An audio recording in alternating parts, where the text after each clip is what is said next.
ini jawabannya. Untuk yang soal pertama, ini yang negara B. Kemudian ini keterangannya salah, pernyataannya ketiganya salah. Dan jawaban yang ini sudah tepat, iya. Alasannya adalah kesenjangan di negara B sangat besar dan lebih besar dibandingkan negara A. Ya. Assalamualaikum warahmatullahi wabarakatuh. Sahabat Cara Muda, khususnya Bapak Ibu guru di jenjang SMA, SMK, dan MA, juga untuk siswa-siswi SMA, SMK, dan MA. Berikut ini adalah contoh soal AKM plus pembahasannya. Oke, langsung saja kita mulai. Kita akan membahas dua contoh soal AKM pada kesempatan ini ya. Nah, ini adalah contoh soal dalam bentuk infografis. Di sini dijelaskan ada gambar kaum muda saat ini infonya ya. Kemudian ada fakta dan mitos kaum muda rela utang demi gaya hidup. Kemudian fakta atau mitos, ini ada penjelasannya, ada gambar orang dikasih hutang. Ada 5 tips keuangan untuk kamu, ini ada hemat, hindari hutang, dan seterusnya. Serta ada infografis tentang generasi milenial. Nah, biasanya setelah seperti ini kalian akan mendapatkan 3 pertanyaan seperti ini. Ya, seperti ini. Nah, dan ada esai. Nah, untuk menjawab ini serta pembahasannya, simak penjelasan berikut ini. Kita jawab dulu yang nomor 1. Oke, kita tampilkan dulu grafisnya. Bagusnya sih ini kalian baca dulu ya. Nah, pertanyaan pertama, cermatilah informasi grafis tersebut dan klik pada pernyataan yang termasuk fakta atau mitos pada kolom yang tersedia. Pernyataannya, seseorang pura-pura tidak tahu tentang utang, fakta atau mitos. Yang kedua, generasi yang lahir di tahun 90-an termasuk generasi milenial, fakta atau mitos. Peminjam seringkali menghindari penagih utang dengan berbagai cara, kemudian pemberi utang akan lebih hati-hati ketika menagih hutang. Nah, kita lihat pembahasannya. Jawabannya adalah yang pertama itu fakta. Kenapa fakta? Dalam artikel tertulis orang mulai amnesia di sini ya. Sudah lupa jika ditanya soal utang.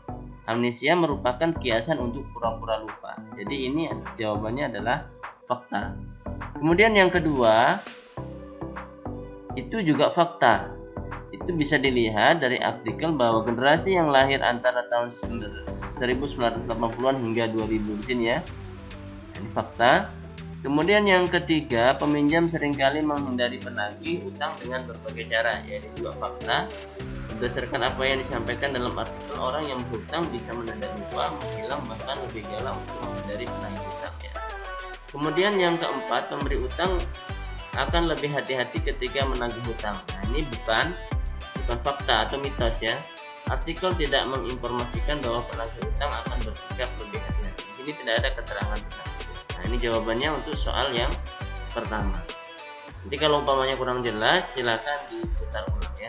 Kita langsung bahas soal yang kedua. Masih menggunakan infografis ya. Ini infografis karena biasanya AKM itu terdiri dari infografis atau grafik angka ya, tabel. Pertanyaan kedua, berikut ini adalah alasan yang logis penulis menampilkan pernyataan maaf tidak di tempat karena sedang menonton Piala Dunia. Nah, ini jawabannya apakah yang A, B, C, atau D? Ini pembahasannya ya. Menurut kami soal nomor 2 agak tricky ya. Tricky. Nah, tulisan ada pelang di rumah maaf tidak sedang di tempat karena sedang menonton Piala Dunia ke Eropa memiliki makna tersirat. Ya, sifatnya lucu namun ada sindiran di situ. Menurut kami jawabannya adalah yang A ini tidak tepat. Di sini kalimat tersebut tidak bermaksud memberikan contoh gaya hidup, mengingat nonton Piala Dunia ke Eropa maksudnya adalah susah ditemui, hilang saat ditagih hutang. Ya. Kemudian yang B, ya, ciri umum orang berhutang sulit ditagih. Ya, ini penjelasan yang paling tepat. Nah, jadi yang tepat adalah yang bagian B. Kemudian yang C, tidak atau kurang tepat, memenuhi tuntutan hobi adalah alasan berhutang. Walaupun gaya hidup menjadi alasan anak muda jadi boros, tapi kalimat ada pelang di rumah, maaf tidak sedang di tempat karena sedang nonton Piala Dunia di Eropa, tampaknya tidak dimaksud untuk menunjukkan alasan berhutang adalah hobi. Kemudian yang D, ya walaupun maaf tidak sedang di tempat karena sedang nonton Piala Dunia ke Eropa, dimaksudkan bahwa orang yang berhutang sudah ditemui tersirat bahwa pamer adalah ciri khas anak muda yang suka berhutang.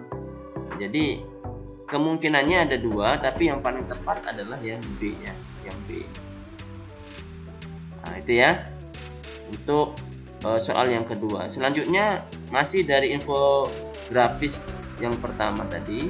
Soal yang ketiga, apa tujuan penulis memadukan fakta perilaku berhutang generasi muda? Ini faktanya dengan tips keuangan dalam satu infografis ya. Dengan tips ini apa maksud penulis ini? Ya, tujuan penulis jawabannya ya memadukan informasi perilaku berhutang dari generasi muda dan tips keuangan dalam satu artikel infografis adalah karena kedua hal tersebut memiliki hubungan sebab akibat. Tidak mengelola keuangan dengan baik dapat membuat anak muda terjebak dalam perilaku berhutang. Untuk menghindarinya, anak muda perlu memiliki pengelolaan uang yang baik dengan cara menerapkan 5 tips keuangan pada artikel. Nah ini ya, ini untuk soal yang pertama ya. Kemudian soal AKM yang kedua, kita seperti diinformasikan di awal yang terkait dengan tabel ya. Namun sebelum itu kita review jawabannya ya. Jawabannya yang pertama tadi ini ya adalah fakta, dan yang keempat adalah mitos ya. Kemudian yang nomor 2, nah ini yang lebih tepat adalah yang B. Kemudian tujuan penulisnya seperti tadi yang saya jelaskan ya, seperti ini. Oke, kita lanjutkan ke pertanyaan yang berhubungan dengan angka ya, numerik. Itu tadi literasi, ini numerik ya, yang berhubungan infografis, ini sekarang numerik. Nah ini disajikan data seperti ini, datanya seperti ini. Ada negara A, B ya. Kemudian pertanyaannya juga sama, ada 3 biasanya ya, seperti ini. Oke, langsung saja kita bahas satu persatu ya. Kita bahas soal yang pertama tadi ya. Nah ini tentukan diagramnya. Ini soalnya tadi ya, ini kita perbesar, pertama, kedua, ketiga. Kita bahas sekarang langsung saja. Nah, tentukan diagram batang yang tepat untuk negara A dan B. Yang tepat yang mana? Nah, jawabannya ini. Jawabannya negara A ditunjukkan oleh diagram yang pertama. Nah, ini tentunya kamu bisa lihat atau kita bisa lihat sesuai dengan data yang ada di tabel ya. Sesuaikan berapa persentasenya. Kemudian negara B itu yang terdapat pada nomor 3, menyesuaikan data. Ini sebenarnya cukup mudah asal kita teliti dengan angka-angkanya ya. Sudah cukup jelas dilihat dari sebaran besaran pendapatan dan persentase jumlah penduduk pada tiap batangnya ya. Ini persentasenya sesuai tabel yang disajikan pada input tabel tadi. Kemudian untuk soal yang kedua, ini soalnya tentukan setiap pertanyaan berikut benar atau salah. Jumlah penduduk miskin negara A lebih banyak dibandingkan negara B. Nah ini pembahasannya. Pernyataan benar atau salah ya. Pertama, yang bagian pertama ini, penduduk miskin negara A lebih banyak daripada negara B, itu salah. Penjelasannya, penduduk miskin sama dengan warga yang pendapatannya $20 per tahun, sehingga penduduk miskin negara A 700.000 plus 1 juta sama dengan 1,7 juta jiwa. Penduduk miskin negara B 1.900 plus 1.200.000 1.200.000 sama dengan 7.100.000. Jadi pernyataan ini salah. Kemudian pernyataan yang kedua, distribusi persebaran penduduk berdasarkan pendapatan penduduk lebih merata di negara B dibandingkan di negara A. Itu juga salah ya, salah. Dengan melihat persentase distribusi kita bisa mengetahui bahwa pendapatan penduduk lebih merata di negara B dibandingkan di negara A. Sementara di negara B persentase penduduk miskin sangat tinggi, yakni 31%, disusul penghasilan tinggi di atas $90.000 per tahun sebanyak 20%. Kemudian pernyataan yang ketiga, 50% penduduk warga A lebih kaya daripada 50% warga B, itu juga salah. Cek distribusi persebaran penduduk di negara B, terlihat bahwa 50% warganya mendapat $40.000 ke bawah per tahunnya. Sementara di negara A, penduduk yang pendapatannya di atas $40.000 per tahun, mulai dari $4.001 per tahun, sebanyak 60% warga. Kemudian kita jawab yang ketiga, Dewan Ekonomi ini akan memberikan bantuan. Apakah tepat jika diberikan kepada negara B? Nah, jawabannya adalah, untuk membuktikannya kita bisa melihat besaran simpang baku dari data statistik. Jadi ini sudah tepat alasannya. Kesenjangan di negara B sangat besar dan lebih besar dibandingkan di negara A. Itu alasannya ya. Jadi ini jawabannya ya, dan penjelasannya, kesenjangan di negara B sangat besar dan lebih besar dibandingkan negara A. Ini untuk penjelasan lebih lanjut kita bisa hitung secara matematis. Nah, jika kita isi dalam tabel jawabannya, maka akan seperti ini. Nah, ini jawabannya. Tuh yang soal pertama, ini yang negara B.